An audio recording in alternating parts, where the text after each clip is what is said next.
Welcome back to my channel. My name is Prachi Sharma. So ma'am, आज क्या पढ़ाई करेंगे? आज हम स्टार्ट कर रहे हैं चैप्टर इलेक्ट्रोलिसिस. आज है फर्स्ट पार्ट इस चैप्टर का. So we'll be going into a lot of introduction. कौन से वर्ड्स के क्या मतलब है, कौन सी डेफिनेशंस है. So we'll be going into a lot of detail in the introduction. पर इतनी डिटेल की क्या जरूरत है?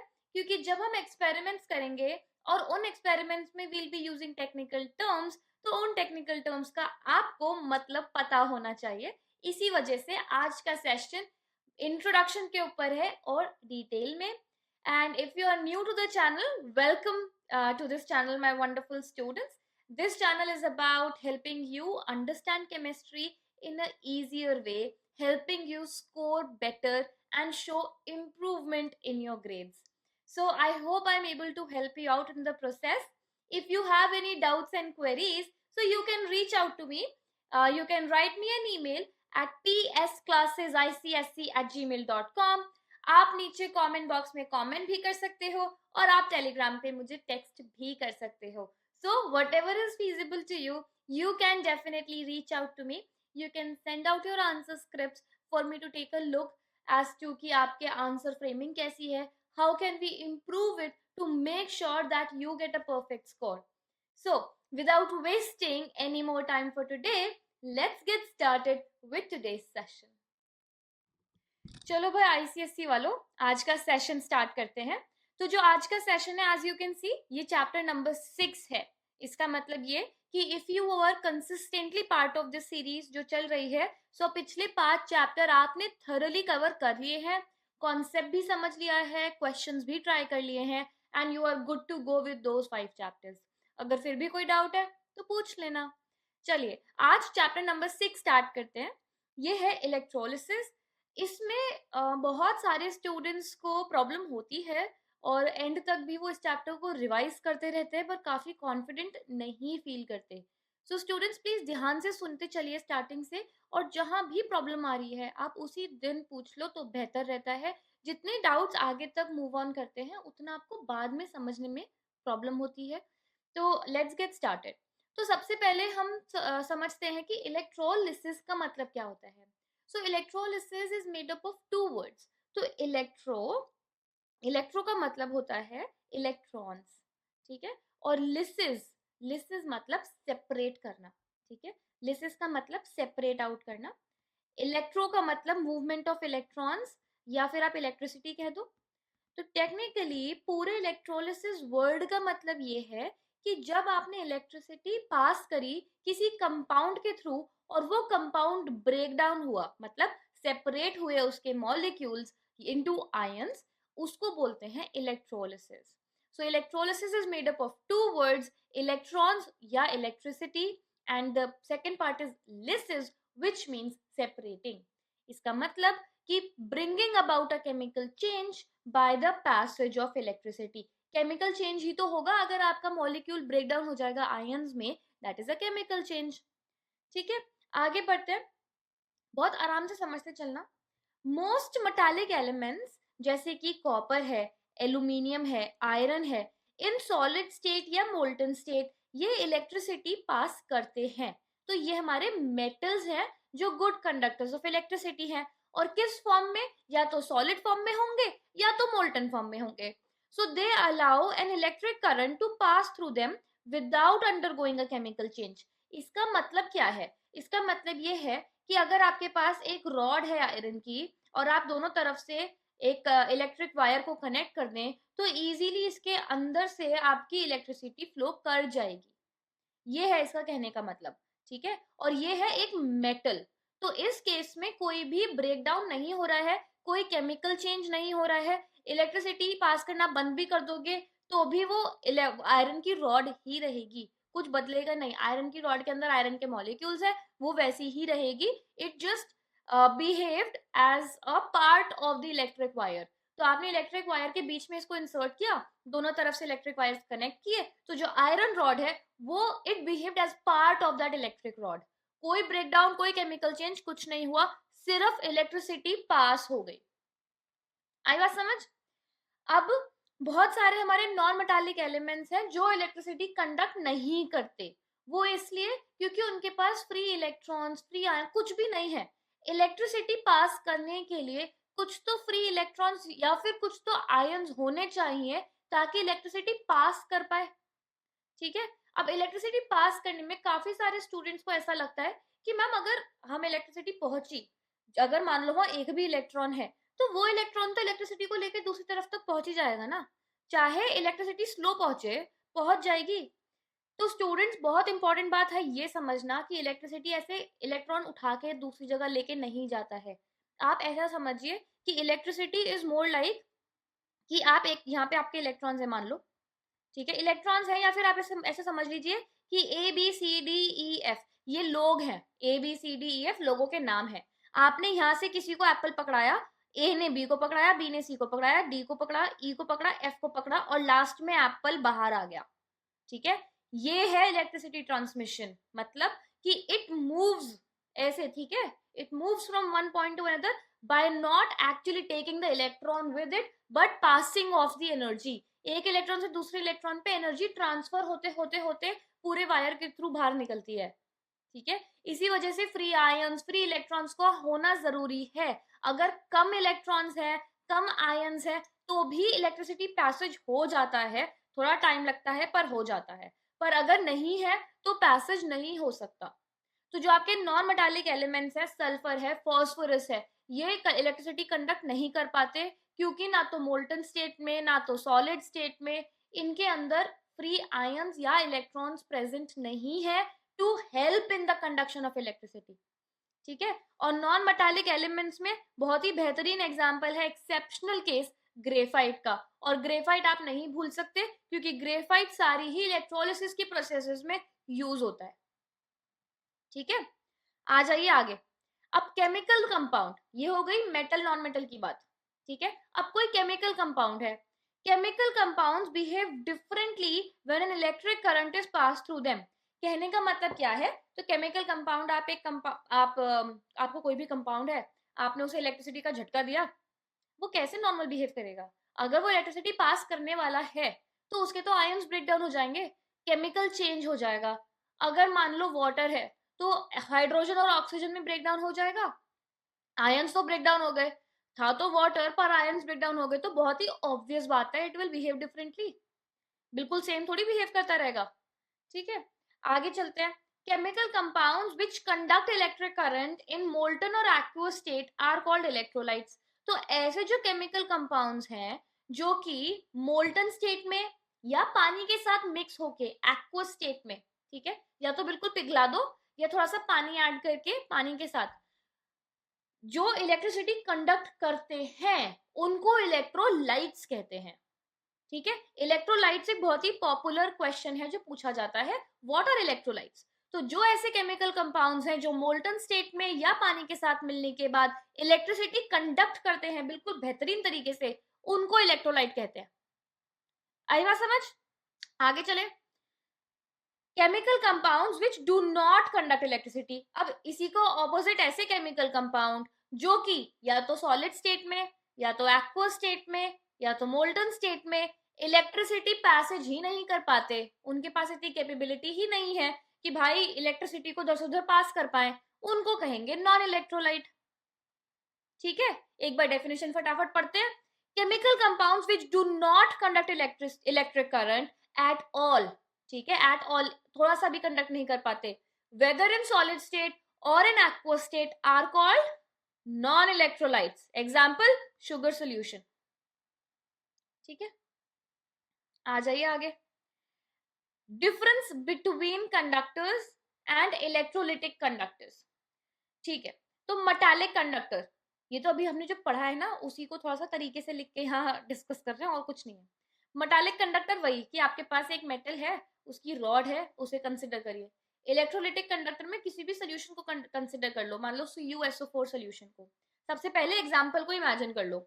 मेटालिक कंडक्टर डिस्कस करते हैं पहले। ठीक है। मेटालिक कंडक्टर में आपने मान लो इमेजिन किया कॉपर वायर। अब कॉपर वायर हमारे घर की वायरिंग के अंदर कॉपर वायर यूज होता है। अब since stream of electrons flowing from the negative pole to the positive pole, तो single chemical stream of electrons मतलब इसके अंदर आपके इलेक्ट्रॉन्स का फ्लो कंसिस्टेंट रहता है. You have free electrons which are easily able to pass out your electricity, and जो आपका इलेक्ट्रॉन्स का फ्लो है that is moving from negative pole to the positive pole. Second part, property of metals and alloys. इसकी जो specific properties होंगी वो या तो मेटल की होंगी, जो कॉपर मेटल है, या फिर अगर आपने कॉपर मेटल को किसी के साथ मिक्स करके अलॉय बनाया है तो स्पेसिफिक उन्हीं की जैसी प्रॉपर्टी होंगी. अगर आयरन है, कॉपर है, जैसा वो नेचुरली बिहेव करता है वैसा ही रहेगा. इलेक्ट्रिसिटी की वजह से उसके अंदर कोई चेंज नहीं आएगा. फिर solid and liquid state conduct electricity. जब वो सॉलिड स्टेट में है, मतलब जब आपके घर के अंदर वायरिंग है, वायर तो सॉलिड स्टेट में है ना, तो या तो वो सॉलिड स्टेट में है या तो उसे पिघला दो लिक्विड स्टेट में है, दोनों में ही इलेक्ट्रिसिटी कंडक्शन हो जाएगा. तीसरी चीज, ये एक फिजिकल प्रोसेस है. फिजिकल प्रोसेस का मतलब कि जब प्रोसेस खत्म हो गई तो क्या आयरन चेंज हो गया या कॉपर चेंज हो गया, तो उसमें कोई चेंज नहीं आए उसके कॉम्पोजिशन में, इसीलिए ये फिजिकल चेंज है, ये एक फिजिकल प्रोसेस है. ठीक है, कोई अंदर केमिकल चेंजेस नहीं होंगे. फिर fifth point, electrons carry current. Electrons carry current हम कहते हैं, पर मैंने आपको समझाया कि करंट पास कैसे होता है. ऐसा नहीं है कि इलेक्ट्रॉन्स घूमते फिरते एक कोने से दूसरे कोने तक घूमते रहेंगे कि यहाँ से करंट उठाया भाई वहां जाके दे दो. अगर ऐसे होगा ना तो बहुत टाइम लगेगा. तो इसीलिए जो पैसेज होता है करंट का वो electron two electron energy transfer होती जाती है, इसीलिए इतना क्विक होता है. ठीक है, अब आ जाइए इलेक्ट्रोलिटिक कंडक्टर. इलेक्ट्रोलिटिक कंडक्टर समझ लीजिए CuSO4 का सोल्यूशन है. तो CuSO4 का सोल्यूशन मतलब वो कॉपर में और सल्फेट आयन में ब्रेक डाउन हो जाएगा. मतलब Cu2+ और ये हो जाएगा SO4 2-, दो में ब्रेक डाउन हो जाएगा, एक पॉजिटिव आयन और एक नेगेटिव आयन. अब इसमें क्या है, टू स्ट्रीम्स होती हैं. एक तो जो आपके पॉजिटिव कैटायंस है वो जाएंगे कैथोड पे, जो नेगेटिव एनायंस है वो जाएंगे एनोड पे. जिन्हें इसके बारे में नहीं पता अभी फिलहाल समझने की डिटेल मत समझो, बस इतना समझो कि जो पॉजिटिव है वो नेगेटिव टर्मिनल पे भागेगा, जो नेगेटिव है वो पॉजिटिव टर्मिनल पे जाएगा. ठीक है, कैथोड एनोड अभी हम दोबारा से पढ़ेंगे तो तब शायद क्लियर हो जाएगा ये. उसके बाद अब जो इनकी प्रॉपर्टी है, इनकी प्रॉपर्टी होंगी इलेक्ट्रोवायलेंट कंपाउंड्स के जैसी, क्योंकि जो आपके इलेक्ट्रोवायलेंट कंपाउंड्स होते हैं वो आयंस देते हैं जब वो ब्रेक होते हैं. ठीक है, एक्वस सोल्यूशन और मोल्टन स्टेट, तो या तो ये पानी के साथ मिक्स हो या तो पिघले हुए हो तो ये कंडक्शन करते हैं. This is a chemical change. Chemical change का मतलब ये है कि जब आपने CuSO4 को यूज किया और इलेक्ट्रिसिटी पास हो गया आधे घंटे के लिए उसके थ्रू, तो उसके एंड में तो आपके पास आयंस है ना उसके अंदर. कॉपर सल्फेट सोल्यूशन तो नहीं बचा ना, उसके मॉलिक्यूल तो नहीं मिलेंगे आपको. हो सकता है थोड़े बहुत मिल भी जाए, पर अगर एक अच्छा इलेक्ट्रोलाइट होता है तो उसके अंदर मॉलिक्यूल नहीं मिलेंगे.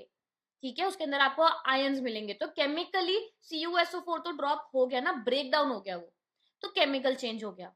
और इस केस में करंट कौन कैरी करता है, आयंस कैरी करंट. ठीक है, आ जाइए अब डेफिनेशंस पे. अब इलेक्ट्रोलिसिस की डेफिनेशन पढ़ते हैं. सो it is a process of decomposition. मतलब आपके पास एक केमिकल कंपाउंड है, आपने उसको इलेक्ट्रिसिटी पास करी, पास होने की वजह से वो कंपाउंड टूट के बिखर गया अपने आयंस में. ठीक है, और कब हुआ, जब आपने उसे पानी के साथ मिक्स कर रखा था, मतलब उसके एक्वस सोल्यूशन में था. ठीक है, या तो मोल्टन स्टेट में था या तो एक्वस सोल्यूशन में था. और इसकी वजह से जो उसके अंदर केमिकल चेंज हुआ है, मतलब जैसा वो पहले था इलेक्ट्रिसिटी पास होने के बाद वो वैसा नहीं बचा. ठीक है, मतलब अगर एक इंसान बहुत ही बेहतरीन था पहले, आपने उसे इलेक्ट्रिक झटके दे दिए तो बाद में सेम थोड़ी रहेगा, थोड़ा सा पगला जाएगा. ठीक है, तो वही हो रहा है इसमें. तो it is a process of decomposition of a chemical compound in aqueous solution or in molten state accompanied by a chemical change by using direct electric current. Direct current का झटका दिया गया है. ठीक है, सो स्टेप्स में ध्यान रखो. सबसे पहले डिकम्पोजिशन होगा. किसका डिकम्पोजिशन होगा, केमिकल कंपाउंड का डिकम्पोजिशन होगा. किस स्टेट में, या तो एक्वस सोल्यूशन हो या तो मोल्टन स्टेट हो. और ऐसा होने के बाद क्या होगा, उसके अंदर केमिकल चेंज आएंगे. भाई इतना झटका लगाए सेम तो नहीं रहेगा. तो accompanied by a chemical change by using direct electric current.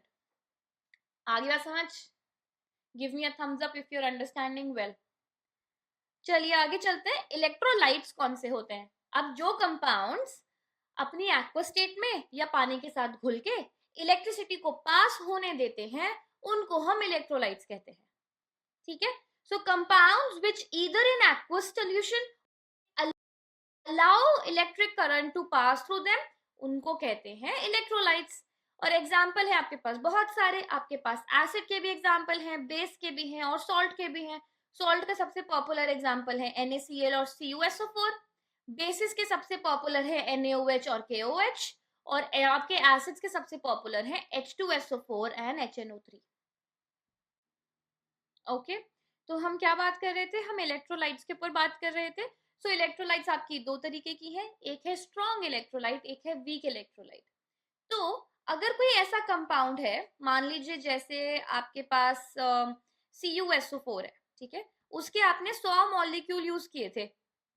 ठीक है, जब आपने उसके थ्रू इलेक्ट्रिक करंट पास किया, I am sorry, I think अब विजिबल होगा, जब आपने उसके थ्रू इलेक्ट्रिक करंट पास किया तो 100 के 100 ब्रेक डाउन होके आपको 0 मॉलिक्यूल बचे हैं और सारे के सारे आयंस बन गए। तो ऐसा जब प्रोसेस होगा तो उसको बोलते हैं स्ट्रॉन्ग इलेक्ट्रोलाइट। जब आपके पास कोई ऐसा कंपाउंड है, मान लीजिए 100 मॉलिक्यूल थे और 100 मॉलिक्यूल में से मान लो 50 या 50 या 60 तो आपके मॉलिक्यूल्स बचे हैं और 40 आपके ब्रेकडाउन होके आयंस बन गए, तो इस केस में मॉलिक्यूल्स और आयंस दोनों प्रेजेंट है। इसी वजह से इनको वीक इलेक्ट्रोलाइट कहते हैं, क्योंकि जो एक्चुअल इलेक्ट्रिक करंट का पैसेज है वो तो आयंस की बदौलत हो रहा है, और अगर आयंस ही कम होंगे तो पैसेज थोड़ा कम स्पीड से होगा, थोड़ा हल्का होगा या थोड़ा टाइम लेगा, तो इसीलिए उसको बोलेंगे वीक इलेक्ट्रोलाइट। ठीक है, आई बात समझ? आगे बढ़ते हैं नॉन इलेक्ट्रोलाइट्स पे। तो जो ऐसे कंपाउंड्स हैं जिनमें आप या तो पानी भी ऐड कर लो, नॉट पानी क्योंकि पानी तो खुद ही ब्रेक डाउन हो जाएगा, नॉट, लेट्स नॉट टेक पानी, जो कि मोल्टन स्टेट में है या फिर अपने ही सोल्यूशन में है, तो वो कभी भी इलेक्ट्रिसिटी का कंडक्शन नहीं कर पाते, तो उनको नॉन इलेक्ट्रोलाइट कहते हैं, मतलब थोड़ा सा भी नहीं कर पाएंगे। क्योंकि अगर थोड़ा सा भी कर पाएंगे तो उन्हें हम वीक इलेक्ट्रोलाइट बोलेंगे। अगर हम लिटरली कह रहे हैं कि नॉन इलेक्ट्रोलाइट है, तो नॉन इलेक्ट्रोलाइट का मतलब ही यह है कि भाई एक भी थोड़ा सा भी चांस ही नहीं है कि करंट पास हो पाएगा, उसके बस की ही नहीं है। So it is a compound which neither in solution nor in molten state allows an electric current to pass through it. ठीक है, it does not decompose at the electrodes, no ions, only molecules are present. इसका example फिर ले लेते हैं ऐसा कि ये ऐसा केमिकल कंपाउंड है कि अगर आपने 100 मॉलिक्यूल्स यूज किए थे तो 100 मॉलिक्यूल्स ही रहेंगे, कोई आयन बना ही नहीं, एक भी मॉलिक्यूल ब्रेक नहीं हुआ। ठीक है, और इट डज नॉट डिकम्पोज का मतलब ये है कि वो अपना जो उसकी कंसिस्टेंसी है ना उसको ब्रेक ही नहीं करने देता। जैसे हमने CuSO4 का लिया था तो कॉपर और सल्फेट बन गए थे, कॉपर आयन सल्फेट आयन। इस केस में क्या होता है ना, उसकी बॉन्डिंग तगड़ी है, वो ब्रेक होने ही नहीं देगा। ठीक है, तो वो डिकम्पोज नहीं होगा। एग्जाम्पल देख लीजिए, example distilled water, alcohol, kerosene, carbon disulphide, cane sugar, benzene, glucose and urea. तो स्टूडेंट्स, बहुत सारे बच्चे मुझसे ऐसी बातें पूछते हैं कि मैम अगर ग्लूकोज है, ये तो हमें लगता है कि करना चाहिए कंडक्शन, या हम वो कोई एग्जाम्पल देंगे मुझे कि ऐसा हुआ था उनके साथ।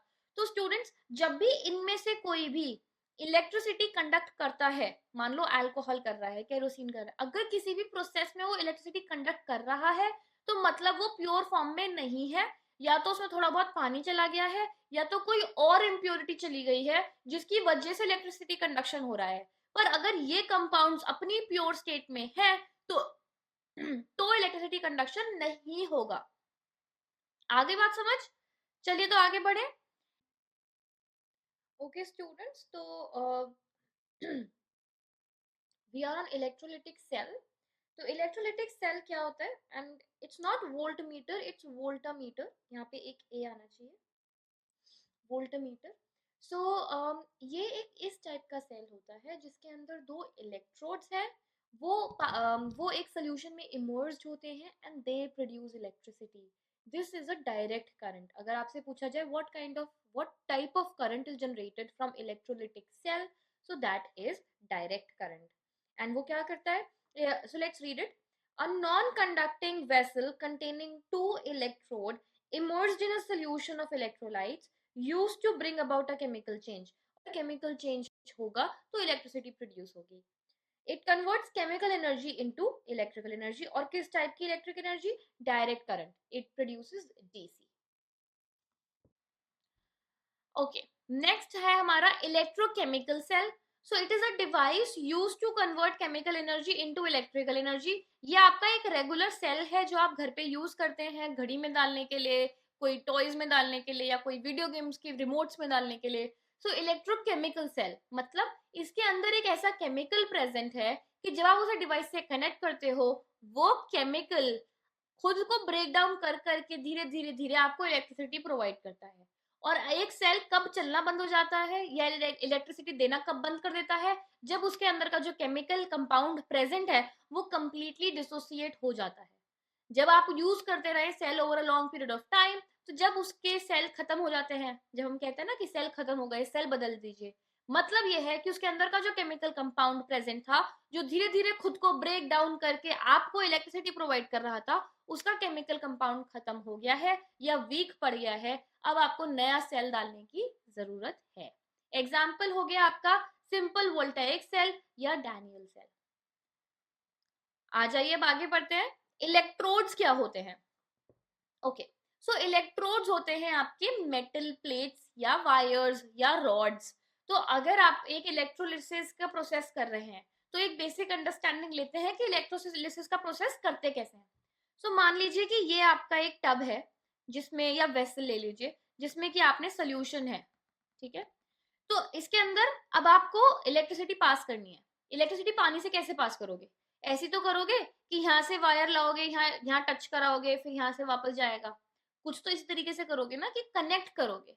इस कनेक्शन को करने के लिए ही यहाँ पे हम रॉड्स या वायर्स यूज करते हैं, ठीक है। या तो आप यहाँ वायर यूज करोगे या तो रॉड यूज करोगे, करेक्ट, या मेटल या फिर कोई भी प्लेट्स यूज करोगे। तो इन्हीं प्रोसेस से करेंगे, मतलब यहाँ से आपकी इलेक्ट्रिसिटी अंदर जा रही है और यहाँ से इलेक्ट्रिसिटी बाहर आ रही है। ये सर्किट पूरा करने के लिए आप अंदर कुछ तो एक्स्ट्रा ऐड करोगे, तो इन्हें बोलते हैं इलेक्ट्रोड्स। तो जब आपकी दो मेटल प्लेट हो गई, मतलब टू मेटल प्लेट्स और वायर्स, या तो वायर हो या तो graphite rods emerged in an electrolyte, और ये जो लिक्विड है जिसमें आपने इसे इमर्ज किया है ये इलेक्ट्रोलाइट होना चाहिए। मतलब ये इलेक्ट्रिसिटी पास करने की क्षमता होनी चाहिए इसके अंदर। अगर इलेक्ट्रिसिटी पास करने की अंदर क्षमता ही नहीं होगी तो ये रॉड्स भी कुछ नहीं कर सकती, फिर ये आपका पैसेज पूरा नहीं होगा और इलेक्ट्रोलिसिस प्रोसेस नहीं होगी, ठीक है। तो this liquid has to be an electrolyte. It could be a weak, it could be a strong electrolyte. तो आपकी प्रोसेस स्लो या फास्ट हो सकती है, पर इलेक्ट्रोलाइट होना ज्यादा जरूरी है, ठीक है।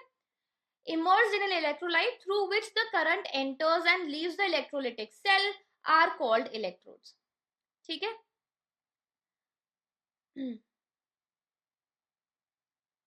ओके, ये इलेक्ट्रोलाइटिक सेल हो गया। उसके बाद जो आपकी रॉड्स है इनके नाम है, एनोड है और कैथोड है। एनोड मतलब ए से पॉजिटिव एड, तो इसका मतलब एनोड हुआ पॉजिटिव इलेक्ट्रोड। कैथोड मतलब कैंसिल या सब्ट्रैक्ट, तो इसीलिए कैथोड हुआ नेगेटिव इलेक्ट्रोड। आई बात समझ? आगे बढ़े आयंस के ऊपर, ठीक है। अब आयंस देखते हैं। जब भी आपके एटम्स हैं या मॉलिक्यूल्स है और वो ब्रेक डाउन होता है, मतलब मान लीजिए एटम है, एटम ने इलेक्ट्रॉन डोनेट कर दिया या एक्स्ट्रा इलेक्ट्रॉन एक्सेप्ट कर लिया, तो पॉजिटिव या नेगेटिव चार्ज आ गया।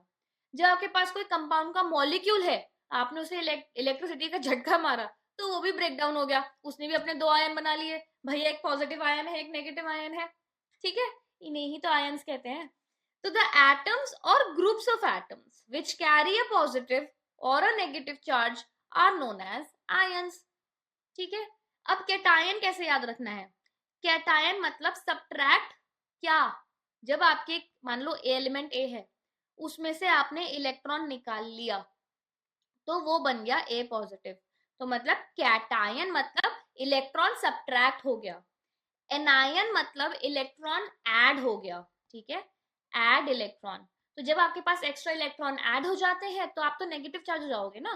तो अगर आपके पास एक एलिमेंट बी है और आपने उसके अंदर एक्स्ट्रा इलेक्ट्रॉन ऐड कर दिया तो बी का चार्ज हो जाएगा बी नेगेटिव, ठीक है। इसीलिए कैटायन, एनायन, एनोड, कैथोड ये चारों अब समझ में आ गए होंगे आपको। ठीक है। जो कैटायन है, क्योंकि वो पॉजिटिव चार्ज है और जो कैथोड है वो नेगेटिव चार्ज है, तो जो कैटायन है वो कैथोड के पास जाएगा, जो एनायन है वो एनोड के पास जाएगा। आई बात समझ? तो कैसे याद रखना है हमें? एनोड, एनोड मतलब ऐड, मतलब एक ऐसा इलेक्ट्रोड जो पॉजिटिव है चार्ज में। कैथोड मतलब सब्ट्रैक्ट, मतलब एक ऐसा इलेक्ट्रोड जो नेगेटिव है चार्ज में। उसके बाद एनायन मतलब उसके अंदर इलेक्ट्रॉन ऐड, सो ऐड इलेक्ट्रॉन, तो आपका बना एनायन मतलब negative charge, sorry positive charge, क्योंकि एक इलेक्ट्रॉन कम हो गया। फिर सब्ट्रैक्ट इलेक्ट्रॉन मतलब कैटायन, मतलब नेगेटिव चार्ज, क्योंकि उसके पास ज्यादा इलेक्ट्रॉन्स हैं। तो जो कैथोड है, जो कैटायन है वो कैथोड के पास जाएगा, जो एनायन है वो एनोड के पास जाएगा। आगे बात समझ? आगे चलिए, ऑक्सीडेशन। मेजोरिटी बच्चे यहाँ रोते हैं, ऑक्सीडेशन रिडक्शन नहीं समझ में आता मैम, बहुत मैसेज करते हैं। आराम से सुनो। ऑक्सीडेशन प्रोसेस हम 3 तरीके से आइडेंटिफाई कर सकते हैं, या तो सब्ट्रैक्शन या फिर removal of electron, subtraction of electron होना चाहिए, या तो ऑक्सीजन ऐड होनी चाहिए, या तो रिमूव करना चाहिए आपको हाइड्रोजन को। अगर इनमें से एक भी चीज हो रही है मतलब ऑक्सीडेशन हो रहा है। अब जो ये वाली इक्वेशन है ये तो काफी डायरेक्ट समझ में आएंगी आपको। Zn में से 2 इलेक्ट्रॉन निकाल लिए तो Zn2+ बन गया। ये जो इलेक्ट्रॉन का रिमूवल है इसे कहते हैं ऑक्सीडेशन प्रोसेस। ऐसे ही सोडियम में से 1 इलेक्ट्रॉन निकाल लिया तो सोडियम का आयन बन गया। और कौन सा आयन बना? जब हम इलेक्ट्रॉन को रिमूव करते हैं मतलब सब्ट्रैक्ट करते हैं तो कैटायन बनता है, तो ये कैटायन कहलाते हैं, ये सारे कैटायन हैं। फिर Fe2+ में से एक और इलेक्ट्रॉन निकाल लिया तो Fe3+ बन गया। फिर S2- में से भी आपने 2 इलेक्ट्रॉन निकाल लिए तो S+ बन गया। आ रही है बात समझ? अब अगर मैंने इसमें से ही अगर सिर्फ एक ही इलेक्ट्रॉन निकाला तो S2- -1 इलेक्ट्रॉन, तो क्या बना? S-1। ठीक है, ये भी ऑक्सीडेशन ही है। जरूरी नहीं है कि एंड में पॉजिटिव आयन आए मतलब कैटायन ही बने। अगर नेगेटिव भी है मगर इलेक्ट्रॉन निकला है उसके अंदर से, आपने रिमूव किया है, तो भी आपका ऑक्सीडेशन प्रोसेस ही होता है। अब क्योंकि आप हैं एक आईसीएसई के स्टूडेंट, तो आपसे ऐसे सवाल तो पूछे नहीं जाएंगे। अब इसको कॉम्प्लिकेट करने के लिए वो कैसे लिखेंगे, आपको कंफ्यूज करने के लिए वो पूछेंगे, 2-4 इक्वेशन देंगे और पूछेंगे ऑक्सीडेशन रिडक्शन बताओ। तो कैसे पूछेंगे? वो पूछेंगे कि Zn है, ब्रेक डाउन होके Zn2+ +2 इलेक्ट्रॉन्स आ गया, तो ये एक रिडक्शन प्रोसेस है या ऑक्सीडेशन प्रोसेस है? तो अब आपको ही दिमाग लगाना है कि जब भी ऐसे मिक्स मैच आपको इक्वेशन देना तो एक तरीके से जिस तरीके से आपको समझ में आता हो उसी तरीके से आप उस इक्वेशन को लिख के देख लो। तो जैसे मान लो मेजोरिटी स्टूडेंट्स को तब समझ में आता है अगर इलेक्ट्रॉन्स आपके रिएक्टेंट की साइड पे है। मतलब इसको ऐसे लिख लो, Zn-2 electrons give you Zn2+। तो इस तरीके से स्टूडेंट को ये समझ में आता है कि भाई इलेक्ट्रॉन रिमूव हो रहा है और कंफर्म रिमूव हो रहा है। जैसे जैसे आप प्रैक्टिस करोगे आपको मिक्स मैच इक्वेशन भी समझ में आने लगेंगी। पर अगर आप पहली बार पढ़ रहे हो और ऑक्सीजन रिडक्शन आपको नाइटमेयर्स देता है, तो बेस्ट तरीका ये है कि इक्वेशन को उस तरीके से लिख लो जिस तरीके से आपको समझ में आती है और फिर आंसर दे दो। मैक्सिमम टू मैक्सिमम क्या होगा, आपका 1 मिनट फालतू लग जाएगा पर आपका आंसर तो सही आएगा। ठीक है मेरे बेहतरीन स्टूडेंट्स, आगे चले। तो आपको पहला स्टेप समझ में आ गया कि जब इलेक्ट्रॉन को रिमूव करते हैं, इलेक्ट्रॉन का रिमूवल इस तरीके से भी लिखा जा सकता है जिसमें कि वो 2 इलेक्ट्रॉन रिमूव करने के बजाय एक ही इलेक्ट्रॉन रिमूव करेंगे पर रिमूवल हो रहा है, तो इसका मतलब ऑक्सीडेशन है। अगर मुझे आपके लिए इस क्वेश्चन को डिफिकल्ट करना है तो मैं इसको और कैसे लिख सकती हूँ?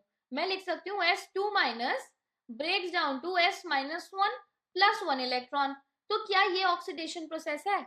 मेजॉरिटी बच्चे इसमें कंफ्यूज हो जाएंगे जिन्होंने प्रैक्टिस नहीं करी है, तो इसीलिए आप इसको उस तरीके से लिखो जिस तरीके से आपको समझ में आता है, which will be this previous equation, और फिर आप बताओ कि ऑक्सीडेशन है या रिडक्शन है। ठीक है, अब दूसरा मेथड ऑक्सीडेशन पता करने का, ऑक्सीजन ऐड होना चाहिए, तो C+O2 gives CO2, Mg+O2 gives MgO। ठीक है, अब तीसरा प्रोसेस, हाइड्रोजन रिमूव होना चाहिए, तो H2S plus chlorine gives you HCl plus sulphur. अब इसमें एक और चीज ध्यान रखिए कि ऑक्सीडेशन, मैं आपको यहां लिख के दिखाती हूँ ऑक्सीडेशन का ब्रेकडाउन एकदम। Oxidation, removal of electron, addition of oxygen, या फिर रिमूवल ऑफ हाइड्रोजन। अगर ये प्रोसेस हो रहा है तो ऑक्सीडेशन कहते हैं। और दूसरी बात कि जो भी आपका एलिमेंट ऑक्सीडेशन शो कर रहा है उसको रिड्यूसिंग एजेंट कहते हैं। मतलब जैसे कि इस केस में आपके पास H2S प्लस क्लोरीन हुआ, तो इस केस में आपका हाइड्रोजन रिमूव हो रहा है, हाइड्रोजन रिमूव होकर आपका सल्फर अकेला बच गया। तो क्योंकि यहां से यहां तक जाने में आपका ऑक्सीडेशन हो रहा है, इसका मतलब क्या है कि जो H2S है ये आपका रिड्यूसिंग एजेंट है, और यही होता है वाइसा वर्सा। क्योंकि क्लोरीन के अंदर हाइड्रोजन ऐड हो रहा है तो इसको बोलेंगे रिडक्शन प्रोसेस, और जो क्लोरीन है खुद क्लोरीन को बोलेंगे ऑक्सीडाइजिंग एजेंट। क्योंकि जो खुद से ऑक्सीडाइज हो रहा है वो दूसरे के लिए तो रिड्यूस ही कर रहा है ना, तो इसीलिए खुद को वो रिड्यूसिंग एजेंट कहलाएगा। और जो खुद रिड्यूस हो रहा होगा, मतलब रिडक्शन प्रोसेस हो रहा होगा, उस एलिमेंट को खुद को हम ऑक्सीडाइजिंग एजेंट कहते हैं। ठीक है, आ रही है बात समझ? एक बार ऑक्सीडाइजिंग एजेंट का पूरा पढ़ के फिर हम दोबारा से एक बार रिपीट कर लेंगे एंड में। So oxidising agent, an oxidising agent is the one that oxidises other substances. मतलब जो औरों को ऑक्सीडाइज करेगा उसको ऑक्सीडाइजिंग एजेंट कहेंगे, बाय ईदर एक्सेप्टिंग इलेक्ट्रॉन। अब ऑक्सीडेशन में क्या था, रिमूवल होना चाहिए इलेक्ट्रॉन का, पर कोई तो एक्सेप्ट कर रहा होगा ना, तो जो एक्सेप्ट कर रहा होगा उसी इलेक्ट्रॉन को, उसको बोलेंगे ऑक्सीडाइजिंग एजेंट। और बाय प्रोवाइडिंग ऑक्सीजन और बाय रिमूविंग हाइड्रोजन। ऑक्सीडेशन का जो ऑपोजिट है वो ये करेगा। अब इसमें आपके एग्जांपल्स है, सॉलिड में manganese dioxide, red lead, lead dioxide. ये आपको बाय स्टेट याद रखने हैं, क्योंकि they can directly ask you name a solid oxidising agent या फिर name a liquid oxidising agent. ठीक है, तो इस तरीके से आपको पता होना चाहिए। फिर गैसेस में आपकी आ गई ओजोन, क्लोरीन, सल्फर डाइऑक्साइड। अब आ जाइए रिडक्शन पे। अब रिडक्शन बिल्कुल ऑपोजिट है। तो रिडक्शन का जो पहला स्टेप होगा वो होगा एडिशन ऑफ इलेक्ट्रॉन। ठीक है, एडिशन ऑफ इलेक्ट्रॉन होना चाहिए, या तो ऑक्सीजन रिमूव होनी चाहिए तो रिमूवल ऑफ ऑक्सीजन होना चाहिए, या फिर एडिशन ऑफ हाइड्रोजन होना चाहिए। अगर ये तीन में से कुछ भी स्टेप हो रहा है इसका मतलब रिडक्शन हो रहा है। जैसे कि Cu2 प्लस प्लस 2 इलेक्ट्रॉन्स, आपने इलेक्ट्रॉन ऐड किए तो Cu माइनस बन गया। ठीक है, एक्चुअली इसमें तो Cu पॉजिटिव, इसमें तो Cu बस पॉजिटिव ही दे जाएगा, कुछ नथिंग, मतलब यहाँ पे इट्स नॉट डिलीटिंग, तो मैं बस ऐसे कर देती हूँ। हाँ, तो इसमें क्या होगा कि Cu2 प्लस था, उसके पास 2 इलेक्ट्रॉन्स कम थे, आपने उसको 2 इलेक्ट्रॉन दे दिए तो Cu हो गया बस। वैसे ही अब आपके पास Fe3 प्लस था, उसमें आपने 1 इलेक्ट्रॉन ऐड किया तो बन गया Fe2 प्लस। फिर सल्फर है, सल्फर को आपने 2 इलेक्ट्रॉन दे दिए तो बन गया Ss2 माइनस। तो इसका मतलब हो रहा है रिडक्शन। अब क्योंकि हम आईसीएसई स्टूडेंट हैं तो हमें ऐसे सवाल नहीं पूछे जाएंगे। हमसे कैसा सवाल करा जाएगा, हमसे करा जाएगा कि भाई S breaks down to S2 minus 2 electrons. तो इस प्रोसेस को आप उस तरीके से लिखो जैसा आपको पता है, तो आप आराम से बता पाओगे कि रिडक्शन है या ऑक्सीडेशन है। Okay, removal of oxygen. अब आपके पास CuO था, उसमें हाइड्रोजन ऐड किया तो आपके पास बना Cu प्लस H2O। तो जो आपका रिमूवल ऑफ ऑक्सीजन है वो यहां से रिमूव हुआ। ठीक है, एक बार फटाफट देखते हैं, यहां से रिमूव होके आपका कॉपर बन गया, तो इसका मतलब ये कौन सा प्रोसेस है, रिडक्शन। ऑक्सीजन रिमूव हुआ है, और CuO क्या है, ऑक्सीडाइजिंग एजेंट। अब आ जाइए ZNO पे, ZNO plus copper give Zn plus CO। ठीक है, तो यहां से हो गया रिमूवल ऑफ ऑक्सीजन, तो इसको क्या बोलेंगे, रिडक्शन। यहाँ कॉपर से बन गया, सॉरी कार्बन से आपका बन गया कार्बन मोनोऑक्साइड, तो इसको क्या बोलेंगे, ऑक्सीडेशन। जो ZnO है उसमें रिडक्शन हो रहा है, तो ZnO क्या बना, ऑक्सीडाइजिंग एजेंट। जो कार्बन है वो कार्बन से क्या बना, कार्बन मोनोऑक्साइड, तो कार्बन क्या हुआ, रिड्यूसिंग एजेंट। बहुत सारी इक्वेशन खोलो, अपनी बैक एक्सरसाइज में भी है, अच्छे से प्रैक्टिस करो, आइडेंटिफाई करना आना चाहिए कि ऑक्सीडाइजिंग एजेंट कौन सा है, ऑक्सीडेशन कहाँ हो रहा है, एडिशन कहाँ है, सब्ट्रैक्शन कहाँ है। और 5-7 इक्वेशन प्रैक्टिस करोगे ना तो फटाफट कर पाओगे, फिर कंफ्यूजन नहीं होगा। ठीक है, आ जाते हैं आगे। एडिशन ऑफ हाइड्रोजन, तो हाइड्रोजन रिमूव हो रहा है तो आपका रिडक्शन होगा। तो जैसे कि यहाँ पर सॉरी एडिशन ऑफ हाइड्रोजन हो रहा है तो आपका रिडक्शन होगा। जैसे कि यहाँ पे क्लोरीन है उसमें H2S ऐड किया, तो अगर आप देखें तो क्लोरीन के साथ H आ गया है, तो ये आपका रिडक्शन हो रहा है। ठीक है, अब आ जाते हैं रिड्यूसिंग एजेंट्स पे। These are the ones that reduces other substances. अब ये दूसरे सब्सटेंस को रिड्यूस होने में हेल्प करते हैं। तो हेल्प कैसे करेंगे, या तो इलेक्ट्रॉन प्रोवाइड कर देंगे कि भाई तुम इलेक्ट्रॉन को ऐड कर लो तो तुम रिड्यूस हो जाओगे। ठीक है, तो प्रोवाइडिंग इलेक्ट्रॉन, या फिर हाइड्रोजन प्रोवाइड कर देंगे कि तुम तो हाइड्रोजन ऐड करके भी तुम रिड्यूस हो सकते हो, तो मैं तुम्हें हाइड्रोजन दे देता हूँ। ठीक है, या फिर रिमूविंग ऑक्सीजन, या तो उनसे ऑक्सीजन ले लेंगे कि भाई अपना ऑक्सीजन मुझे दे दो और तुम रिड्यूस हो जाओ। तो ऐसे एजेंट्स को कहते हैं रिड्यूसिंग एजेंट्स। एग्जांपल्स आपको दे रखे हैं, सो कार्बन है, जिंक है, एल्यूमिनियम है, लिक्विड्स में हाइड्रोजन पेंटॉक्साइड, गैसियस में हाइड्रोजन सल्फाइड। दो चार एग्जांपल आपको पता होने चाहिए। अब आते हैं, एक बार रिवाइज कर ले इस पोर्शन को जो हमने पढ़ा है, क्योंकि ये बहुत इंपॉर्टेंट है, इसमें बच्चों को काफी ज्यादा कंफ्यूजन होती है। तो ये वाला एग्जांपल लेते हैं, क्लोरीन प्लस H2S। एक्चुअली मैं यहाँ पे एक शीट ऐड कर लेती हूँ and then we'll work on that sheet. Okay, so अब हम एग्जांपल कौन सा ले रहे हैं, हम आपका एग्जांपल लेंगे chlorine plus H2S gives HCl। So chlorine plus H2S gives you HCl plus sulphur. तो अब इसमें दूसरा कलर यूज करते हैं। सबसे पहले पूरा रिवाइज करके इसे देखना। जब आपका क्लोरीन है, क्लोरीन के अंदर हाइड्रोजन ऐड हुआ, एडिशन ऑफ हाइड्रोजन हुआ, मतलब यहां हो रहा है रिडक्शन। जो H2S है उसमें से आपका हाइड्रोजन रिमूव हुआ, तो इसीलिए ये हो रहा है ऑक्सीडेशन। जो एलिमेंट खुद रिडक्शन शो करता है उस एलिमेंट को बोलते हैं ऑक्सीडाइजिंग एजेंट। और ऐसा क्यों, क्योंकि H2S को ऑक्सीडाइज होने के लिए वो उससे हाइड्रोजन ले रहा है। ठीक है, जो आपका H2S है क्योंकि वो खुद ऑक्सीडाइज हो रहा है, इसीलिए इसको बोलते हैं रिड्यूसिंग एजेंट। आगे बात समझ, ठीक है, सिंपल है, एक बार समझ में आ जाएगी फिर दिक्कत नहीं आएगी।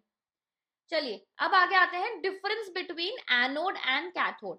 तो एनोड मैंने आपको बताया था कि ऐड है, तो इसका मतलब पॉजिटिव इलेक्ट्रोड, और कैथोड मतलब सब्ट्रैक्शन, कुछ कटना, सब्ट्रैक्ट होना, मतलब negative electrode.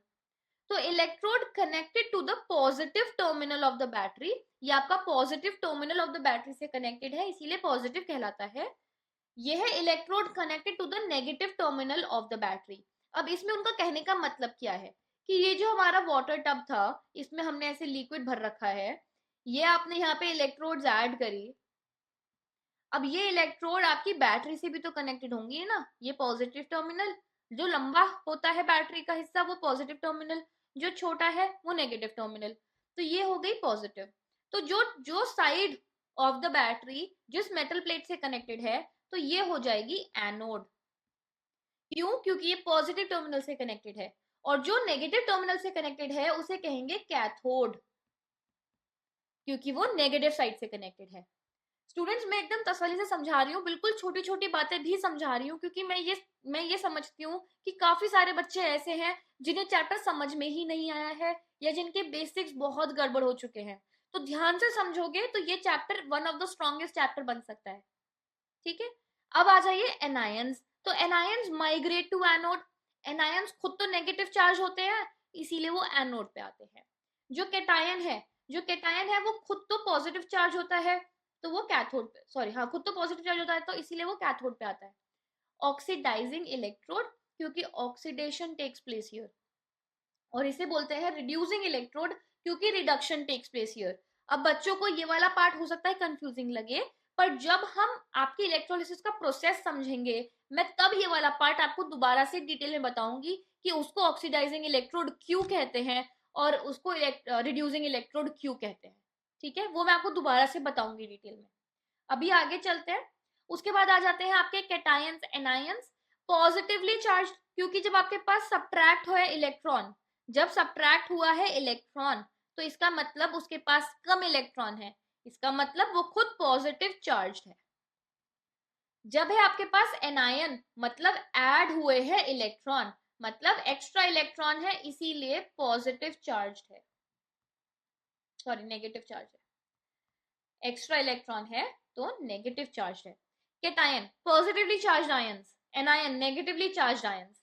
So migrate to cathode, migrate to anode. Example में आप पॉजिटिव चार्ज लगा के लिख दीजिए अपने मेटल्स को। उसके बाद एनायंस में आप लिख सकते हैं PO4 whole thrice by negative sign, then chlorine -1, SO4 2 OH -1। They gain electrons from the cathode and get reduced। अब यहाँ पे मेरे को समझाना पड़ेगा आपको। जब आपके पास कैटायन है, मतलब कैटायन है पॉजिटिवली चार्ज्ड, उसको इलेक्ट्रॉन की जरूरत है, तो वो इलेक्ट्रॉन लेगा कहां से? वो आपका लेगा कैथोड से। ये वाला पार्ट मैं यहां समझाती हूँ आपको। ओके, ये पॉजिटिव चार्ज, ये नेगेटिव चार्ज। अब जो पॉजिटिव टर्मिनल है, इसके पास आता है एनायन, और एनायन कौन से होते हैं? एनायन होते हैं नेगेटिव चार्ज। ठीक है, एनायन है नेगेटिव चार्ज, वो जाते हैं एनोड पे। कैटायन होते हैं पॉजिटिव चार्ज और वो जाते हैं कैथोड पे। तो जो एनोड पे जाते हैं वो नेगेटिव चार्ज हैं, तो एनोड पे जाके वो इलेक्ट्रॉन को डोनेट कर देते हैं, क्योंकि उसके पास एक्स्ट्रा इलेक्ट्रॉन्स हैं। और जो कैटायन है, जो पॉजिटिव चार्ज है, वो कैथोड पे जाके इलेक्ट्रॉन्स को ले लेते हैं, एक्सेप्ट करते हैं। ठीक है, इसी वजह से न्यूट्रलाइज हो रहे हैं। अब आगे देखते हैं यहाँ पे वो क्या रहे हैं। सो कैटायन के पास gain electrons from cathode and get reduced. तो जो आपके कैटायंस है, क्योंकि वो पॉजिटिवली चार्ज है, उन्हें इलेक्ट्रॉन की जरूरत है, तो वो कैथोड के पास जाते हैं, उससे एक्स्ट्रा इलेक्ट्रॉन्स ले लेते हैं और खुद रिड्यूस हो जाते हैं। क्यों? क्योंकि addition of electrons is reduction. ठीक है, अब एनायन क्या करते हैं? एनायन खुद है नेगेटिवली चार्ज, उनके पास एक्स्ट्रा इलेक्ट्रॉन है, तो वो क्या करें उन इलेक्ट्रॉन्स का? तो वो जाके एनोड को दे देते हैं कि भाई तू रख ले, मेरे पास इतने इलेक्ट्रॉन्स एक्स्ट्रा हो रहे हैं, मैं नेगेटिव चार्ज होके घूम रहा हूँ, उससे क्या फायदा? तो वो जाके एनोड को बोलते हैं कि भाई मेरे एक्स्ट्रा इलेक्ट्रॉन तू रख ले। तो इस प्रोसेस में क्या हो रहा है? एनायन लूज कर रहे हैं इलेक्ट्रॉन, और जब भी इलेक्ट्रॉन्स का लॉस होता है या रिमूवल ऑफ इलेक्ट्रॉन होता है, उसको क्या बोलते हैं? ऑक्सीडेशन। तो वो खुद ऑक्सीडाइज हो जाते हैं।